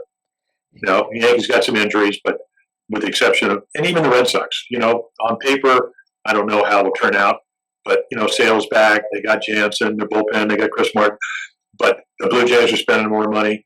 So it's a tough division. Yeah. So you better win close to 90 games and, maybe they'll figure out how to do that. But I learned the only way it happens, win some games. Yep. Hey, Joe West is a friend of ours, and he's going to follow us. He's going to follow you on this interview for a couple of moments of his wisdom. What do you have to say to Joe West? And well, every time I see him in the parking lot up in Jupiter where the Cardinals and the Marlins trade. Yep. And sat across from him going on U.S. Airways years ago, and we were maybe going to Charlotte to go to where I was going, Florida, and he was going somewhere else. And he goes, "Hey, you got my CD?" So every time I see him in the parking lot, he says, "You got my CD?" Country Joe West. I go, "Oh, do I ever, Joe?" I used to play golf with Mick and Mook, right? So we're leaving the golf course up in Hope Sound, which is a little bit north of Jupiter, Florida. And I'm waiting. They had a not valet park your car. They had to come get it. And Vic is waiting for his car, and he comes driving up, or the car comes up, and he says, "Did I ever give you my double CD?" So I said, "No." So he gives me his double CD. I put it in my car. There's a rest stop on the way back to Juno Beach, Florida. I had to stop over because it was elevator music. So, I'm only kidding when I say that. But so the next day we're hitting balls, and the cars come up again. He says, "Hey, how'd you like the CD?" And I said, "Geez, no offense, Vic, but it kind of put me to sleep." Now, Joe's music doesn't put me to sleep. So I want you to tell him that. It's funny. Anybody that umpired at the level that Joe West did for all those years, maybe I'll be seeing him in the Hall of Fame. I don't know. But, he did a great job. Always, again, like going back to Earl Weaver, umpiring is not an easy job. And, for him to do it, again, I don't know. Did he break Cal's record? I don't know. It seems like he was there. He set the all-time record for games umpired by a major league. Yeah, well, I know. I just don't know. I don't know the number. What, 18,000? No, I don't. No, it's 5,000 something. I know he said that he threw Weaver out in both games. He said he faced Earl in two. He had Earl in two spring training games. Threw him out of both. Threw him out of both games. But tell me, that wasn't an extraordinary feat either. He told him if he wanted to argue with him, come over to third base and stand on it so he'd have a fairer shot. Well, you got to understand, Earl in the minor leagues, Earl actually stole third base, took it, and, had an argument at third base, took the base and left. So do that. And they used to have when I hurt my shoulder, I played for Earl in Rochester in '67, and we go to Richmond. They used to have musical instruments a little closer to the third base coach, where the visiting manager and the minor leagues would make. And you didn't have to make harmonious sound. All you had to do was come and play an instrument as loud as you could to irritate Earl Weaver. So that was musical instrument. That's pretty funny. Oh, yeah. Jim? Oh, yeah. Earl was one of a kind, as was Joe West. Tell him I said hello, please. We'll do that for sure. You got a closing question? Yeah, I got Derek? a couple questions. Just, I have more than two, but I'm going to ask two. I just want to hear that voice. Perfect. Thank you. You said something about tendinitis and Robert Curlin, maybe? Dr. Curlin? Oh, Yeah. He was the only person to cure it. I'm curious about his technique. Well, you know what it was? It was, okay, so bicep, you get the long head here and the short head here. And it's externally and internally. So how do you throw a baseball? Here, internally rotate your arm. So I irritated that. Actually, my second year, which is the first year I started, it's 208 innings. And my wife was pregnant with my oldest daughter, Jamie. And I was making $7,500 a year. I bought a house. I went home and painted, and I irritated that tendon. So I got a shot, pitched in the World Series, and then the whole winter, it felt like my arm was just like here. It should have been there. So I irritated it, and of course, I couldn't, exteriorly and interiorly rotate my arm. Started slinging the ball, tore my rotator cuff, and I went to Dr. Carlin. He said, "Put your hands up." And when you put your hands up, that groove opens. He injected it, rubbed it in. 2 days later, my arm never hurt again. Wow. Now, I had torn my rotator cuff. So, again, it's funny. I used to go to George Resta used to be the Washington Redskins doctor and the Senators. If I had a little rib pull, I'd get in my car. I'd pitch on Monday night. I'd be over at his office when he opened at 8:45. He'd put a little xylocaine in there. It would take it out of spasm. If you go to the right doctor, Arthur Pappas used to own part of the Red Sox, was also one of the premier orthopedic doctors. You go to the right doctors, and I don't know now if you know, I'm out here in California right now. The Curl and Joe, they're everywhere now. They have an office in Jupiter, Florida. they're, Southland here, they have one down by the airport. They have one here in Orange County, and they have some of the best orthopedics guys. And what they do know, they just know about sports injuries. And, back then, sports therapy, sports injuries were at their infancy. And, they knew something was wrong with your shoulder. They just didn't know how to fix it. Got it. Okay, great. And the next question is regarding lifestyle. So I don't know this to be true, but it seems like the modern day athlete gets injured more often than in the past. Do you think that's due to life? Well, first of all, is that true? And then second, is it due to lifestyle and other things? What are your thoughts? Can you see that? MRI. Okay. MRI. Wow. Interesting. Well, I mean, how do you tell if somebody's hurt? Right. Frank, you talked about how, you'd be going in. It's funny. Okay, so if you pitched 175 innings this year as a starting pitcher, they'd say, probably get 30, 32 starts. They'd go, great job. You pitched, 5 2/3 innings, 6, maybe you went 7 one time, and then it was 5 1/3. And I'm no different than Nolan or Gaylord or Hunter or, all the great pitchers of my era. I used to have 174, 75 innings at the All-Star break because you pitch more. So it's just kind of the way it was. Got it. Makes sense. And then I said 2 questions, but I have one more question, which I wish Billy had asked. But you recently found out. Well, how long ago did you find out that you're Irish? Well, my wife. You saw my wife because.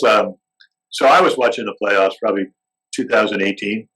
Not, turn them on, tape them, try to be interested because it's easier to broadcast a game than actually watch one. Even though now that we're going to be in maybe the 2:30 range, it'll be a little bit easier.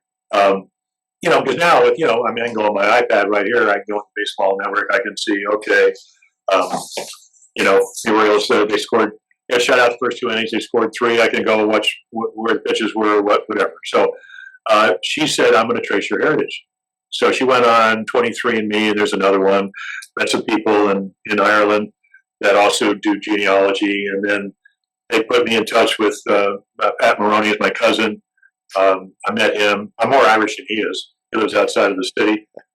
We met them. They were coming back from an Irish cruise. They live up in Orlando and then out, towards Westchester or a little bit out towards there from the Yankees. So it's funny how you meet people and you have something in common other than being Irish.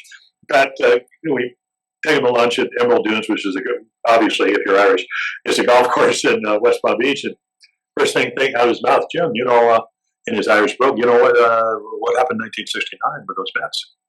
And I go, I forgot about that World Series. We got beat by the Mets, in 5 games. And I said, did we lose that series? I put that out of my mind. And he says, Jim, I used to come see you pitch at Yankee Stadium all the time. And my wife says, Susan says, I thought you were a Met fan. He says, I am. I hate the Yankees. You used to always beat the Yankees, so I used to come see you pitch. So you kind of meet your relatives, and they're terrific people. I was my biological parents were born in County Leitrim and County Clare in Ireland. They immigrated. Apparently had an affair. I was born in 1965. I met Eunice Shriver in. You're born in 1945. Yeah, 1945. And I said, my uncle thought I might be a Kennedy. She goes, a lot of choices back then. Great line. Great line. Well, didn't you just have about 8 kids or something like that? Yeah. Irish birth control. Yeah. Bill, you got a closing question? No, just delighted to meet you, man. I used to read your stats all the time in the papers when I just. When they had papers. When people used to read the papers, I used to read your stats and watch the pitch many, many times. What would we do without iPhones and iPads? When I lived in New York, I used to run down. It was a Daily Mirror, I think, back then.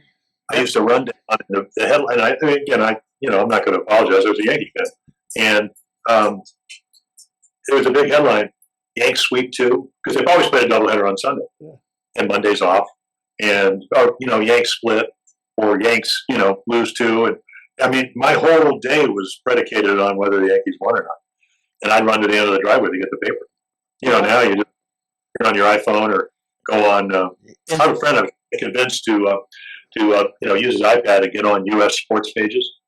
Yep. There's a site. You got to pay for some of them. I mean, you got to pay for the LA Times, you got to pay for the Globe, the New York Times, blah, blah, blah. But you can get on U.S. sports pages and see pretty much every sports page in the United States. Yeah. So if you want to do your homework as a broadcaster, so like I just bought the Detroit News or whatever it is because I'm doing the Tigers next weekend. So I'll feel like I'm going to, buy a General Motors car by the time the Tigers come to Baltimore. Hey, I'll ask you one question in closing. This better be good, Frank. Okay, if Jim Palmer was interviewing Jim Palmer, the broadcaster, was interviewing Jim Palmer, the athlete, what question would you ask him that he had never been asked before? Ooh, that's a good question. Never been asked before? Yep. Well, they asked me why I did the underwear ask because my kids. I knew he was going to go there. You were the face of jockey underwear. Think about that. What about the face? They in '77 it was 9 players. Take away the uniforms. What do you have? I got asked back. '79 I didn't use anybody. Just a model who was better looking than I am. And then Bill Herman found out that 75% of men's underwear are bought by women. So who do I get that looks okay in the underwear? Because Steve Garvey and I were the two guys that they actually went around the malls and I guess did whatever studies they do. And then what profession would not offend men? So it's baseball. I mean, most men would have liked to have been able to be fortunate enough to experience what I was able to be part of. So, it was kind of an ingenious thing. But back to what I would ask me that never been asked before. Why you never had a chicken wing? Oh, wow. What? You've never had a chicken wing? Oh, no. Really? And why is that? I don't know. I would not eat a chicken breast with skin. If it was fried chicken, I would cut off. I like chicken breast, but I don't like skin. Yeah, well, that's where all the calories are in the skin. So I cut off the skin too. Well, but that's not why I do it. I don't think I'd like the taste of it. I mean, my cousin used to live in Whittier, and I used to go help him clean up the backyard, which was avocado leaves, and he had a dog, and the dog would go to the bathroom, and before we could go play, I'd have to help him sweep up. So I never like guacamole because Buster used to go to the bathroom. So I had a reason. I cannot tell you why I don't like chicken. Something else I never eat either. Oh, when I was a kid, we used to, my dad was Jewish, owned a couple of dress companies. My mom, it was Catholic, had come to New York to put her youngest brother through Juilliard School of Music, blah, blah, blah. And we used to eat liver. And thank God we had a dog that liked liver, because I could never eat liver. I mean, so there are some things in my life, but yeah, I don't know. Chicken wings. That's a good question. When you're in the restaurant business for lunch, that's one of the things you should put on your menu is liver, because it sells more than just about anything else but other than burgers. Because what happens whoa. I swear to God, listen, people come out to eat, 4 people. They come out to eat lunch. One person likes liver and never gets it at home. They're going to order liver. Wow. I swear to God, it sells. It's a big seller at lunches. I mean, back in 1945, I order it too. I do order it too. Interesting. Yeah, you do? Don't get it at home. You can't find 4 people that like liver, but you can find one with bacon and onions. Yeah. Wow. We used to have a guy that was good friends with Mo Drabowski, Joe Palumbo, and he sounds like a mafia guy, but he was a restaurant guy from Connecticut, and he said, with little orange peel, and then you put it with the liver, and actually it's tasty. Interesting. Wow. So I have something to look forward to. The Orioles actually going to the postseason, and maybe liver.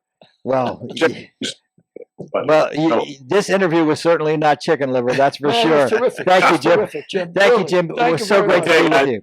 And the Orioles are going to the postseason, so you guys out there lay it down on the Orioles. Oh, Billy's an ex-bookmaker, so lay it down on the Orioles. You got it from the horse's mouth there. Thanks, Jim, so much. Yeah.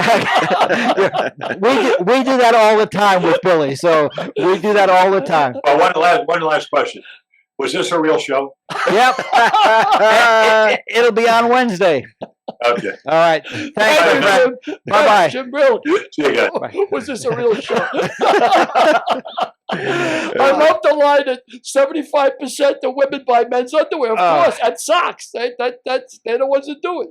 He was a great guy. Oh, but you guys talk baseball. It's a different level. He's like talking baseball with. I mean, you know baseball good, but he's like. He's 78 years old. Do you believe that? No. Wow. Do you believe that? Unbelievable. Well, with that, we'll bring on another guy that doesn't look his age. You got to remember the quotes that Jim told you to tell Joe. Now we got to make sure. What did he say? He said, "Make sure you tell him I like his music." Oh, for sure. Derek, can you bring on Joe West? Yeah, let's bring him on. There he is. Look at that. Joe West. Look at that. Look at what shirts Billy and I are Thanks wearing for the today. shirts, brother. Thanks for the shirts. I like them. Yep. I like it. Yep. That's good looking. Billy, get your microphone out of the way so I can see the logo. Hey, Frank told me he came with 2 pairs of pants. That's the only thing I like. No. Well, Joe, we just had Jim Palmer was just on with us, and he said to say hello, and he told you you don't have to. What the next time you see him, you don't have to ask him if he got your CD. He does have your CD, and he and he liked it. He says he doesn't fall asleep to it, is what he did say. And he didn't pay for it either.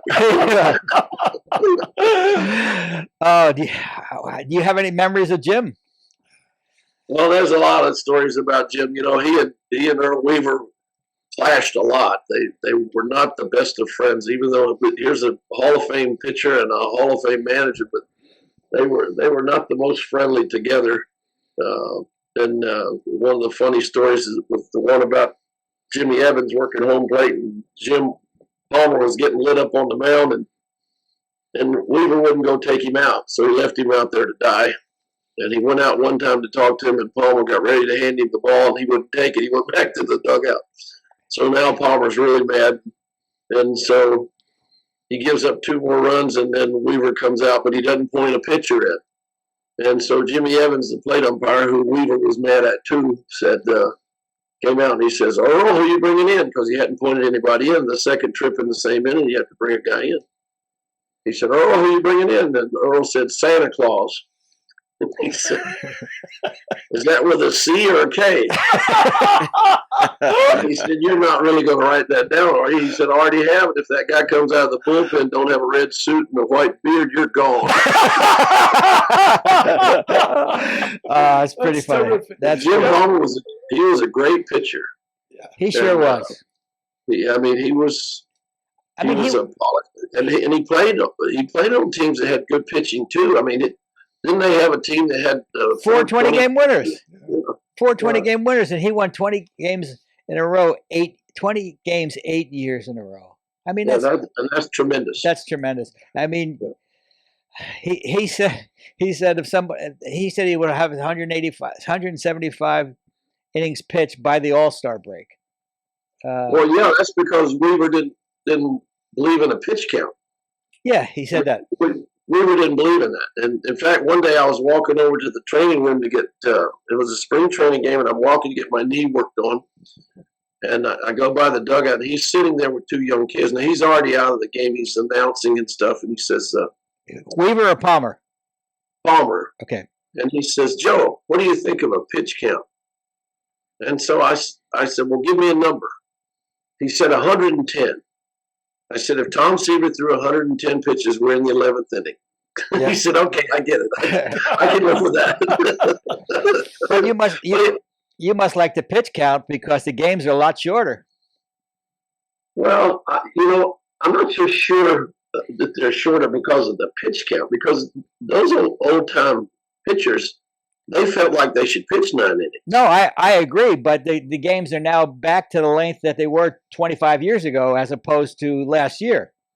Well, that's because they make the hitter get in the box and they make the pitcher throw the ball, and they make them be more prepared.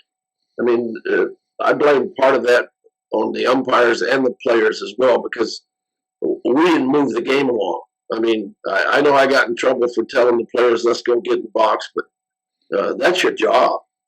And so they had to put the clock on them to get them to do it. and I understand that. I mean, I can remember the middle '80s when they used to play the walk-up music, and the New York Mets were the worst. They wouldn't leave the dugout until somebody had played their song. It was almost like a Broadway production. It was awful. And, What are they shooting for? Well, finish your I'm thought. sorry. Speaking of the walk-up music, I had a situation with Clayton Kershaw one time where I called a balk on him and he got mad and almost threw him out of the game. And so the next day I got home plate and Chase Utley had gone to Dave Roberts and said, we don't want the umpire to be mad at us. So we should play Joe West music for our walk-up music.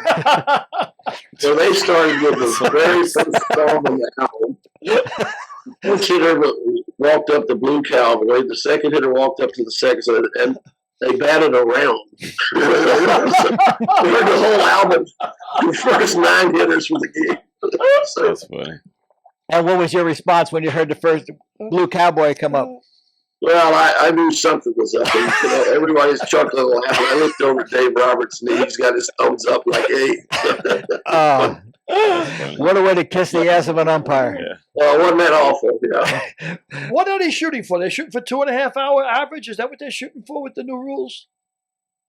Well, I don't know that that's so much of it is that there's so much dead time. Yeah. And they still have these TV commercials that are too long between innings. And I used to tell them for years, why don't you split the screen like they do in a stock car race? Well, they don't like to get compared to stock car racing because of the logos and everything.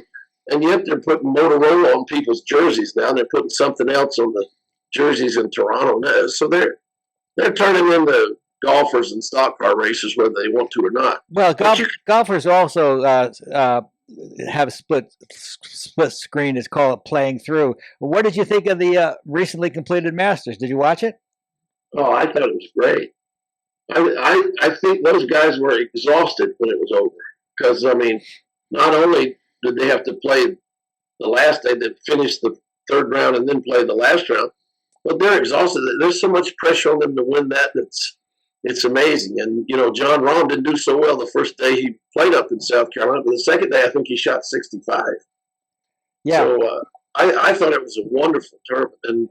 And I was glad that the live golfers got in second and third, and I think they had 5 guys in the top 30. Yeah, they had five guys in the top 10. And they had 5 guys in the top 10. No, 3 guys in the top 10, 5 guys in the top 30. Yeah, and of course they talked. The live detractors talked about Koepka folded because he was a 54-hole tournament, but they failed to mention that Mickelson shot a 66 on the last day, and Patrick Reed shot a 68 on the 4th day. So they're just trying to make up stuff because yeah. Did you notice that the players got along just well, just as fine as they ever did? Yep. Even Sergio told one reporter, he says, "We're not talking about that. This is the Masters. Yep. This is a special event. So talk about the Masters." Yep. I thought that was a touch of class the way he did that. Yeah. So, and it is a special tournament. It's one of the big things in golf, and it's kind of funny because it's golf's World Series and it's the first major of the year. Yep. That's the coolest thing about it. It's like they play their World Series before they start the season. Have you ever played Augusta? No. Yeah. Go ahead. Sorry. It's kind of funny. I was in Anaheim a few years ago, and Peter Ubroth knocked on the door and came to the locker room and say hello. And he said, "I've got something to tell you." I said, "What's that?" I thought somebody had died. He said, "My daughter just got accepted as the 4th female member at Augusta ever." Wow. And he said, "I'm so glad she got it because I'm too old to enjoy it." Yeah. I mean, that was really cool. Yeah. A good friend of mine was Jim Huber, the late announcer for TNT, golf announcer. He played it all the time. He played Augusta all the time, and he and I became friends at Johnny Bench and Doug Flynn's golf tournament. And he said, the Monday afterwards, one of these days, I gotta invite you to Augusta. And I said, if you invite me to Augusta, I'm there. And then, of course, he tragically passed away too soon before I got to play it. But he was a great guy, and he loved Augusta as well. So Yeah, you remember the old owner of the Mets, Doubleday? yeah, Yeah, he was a member at Augusta. He was going to get us on one time, and then he couldn't join us, so we couldn't go play. But he got us on Cypress Point, and he was a member there too. How about this guy?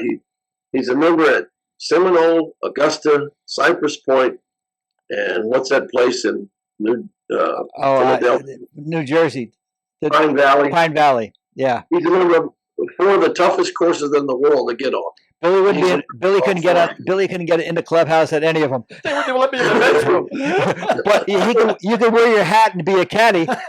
You know what? I would be intimidated by the golf course itself. Augusta would intimidate the hell out of me. I mean, not that I'm not a good golfer, but just to be on that course would probably just scare the death of me. I mean, I'd be totally intimidated. Yeah, I'd rather run into a burning building than play Augusta. to be on a golf course with you would scare the death out of me too. I had a detective tell me it was like investigating a crime scene watching me play golf. I befriended Payne Stewart just before he passed.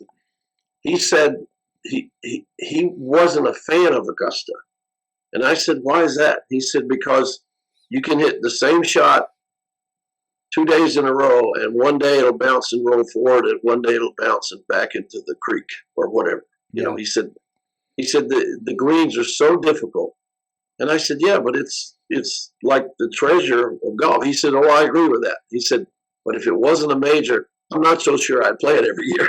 Yeah, I don't think Lee Trevino was a fan of Augusta either, because he never won there, and he hit the ball right to left, and I guess it's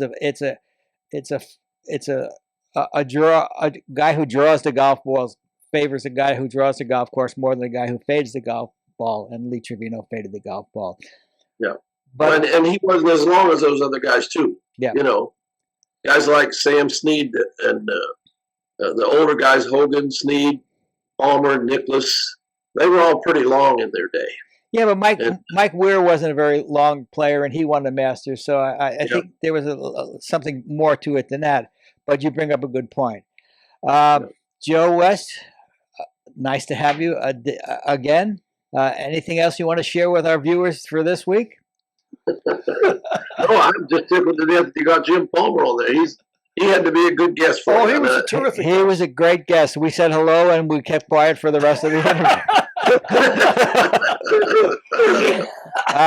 So we're looking forward to your future podcast with TJ Simers. That ought to be a classic. So save up for that one. I'm looking forward to that. It'll be amazing to get the three of you in the same room. Oh, wow. Well, TJ will rip our room apart for sure, but the hell with him. But have a good day. Hey, by the way, whoever won, did you ever catch Rita? Or did Rita ever catch you in that tournament? She was 4 strokes ahead at the first day? Oh, yeah, I caught her. that figures. The old hustler. I caught her. But you know what? We're going down to visit some friends next week in Fort Lauderdale. The guy that was executive producer of the new Yogi Berra. Oh yeah, Peter is coming out. Peter Sobolov. You met Peter at Pebble Beach. Yep. Yeah, we're going down to see him and his friend from California, and then we're flying back to see the Sony. I don't know. What do you call it? Premiere? It's a premiere? Yeah, the premiere of Yogi Berra is a new documentary that a friend of ours produced. It'll be a terrific show. I'm looking forward to see it. Anyway, give Peter my best, and we'll see you next week. Okay. Thank you, Joe. Good luck, bro. Good kid. All right. Another great Joe West segment. He's terrific. Yep, he's terrific. He is. I had heard about Berra. I think Casey Stengel said that when he owned Yoo-Hoo, when Yogi Berra owned Yoo-Hoo, he said that he's so lucky he could slide at the home plate and hit oil. I don't know. Well, Yogi was supposed to be a tough guy with a buck. Yep. Well, it's another terrific episode of a Mick, a Mook, and a Mike. Congratulations. My friend, we did it again. we went through another episode without promoting any of our books. What is this podcast really? Yeah, that's what Jim Palmer says. Is this podcast It's real? another level. Like, It's another- no, it's not really on the level. It's like, you know. Well, that's great. Well, we'll see you next week, folks. Yes, we will indeed. Thanks for tuning in. Appreciate it. Next week's guest, actor, director, Boy Meets World, Girl Meets World, co-host of the podcast, Pod Meets World, Ryder Strong.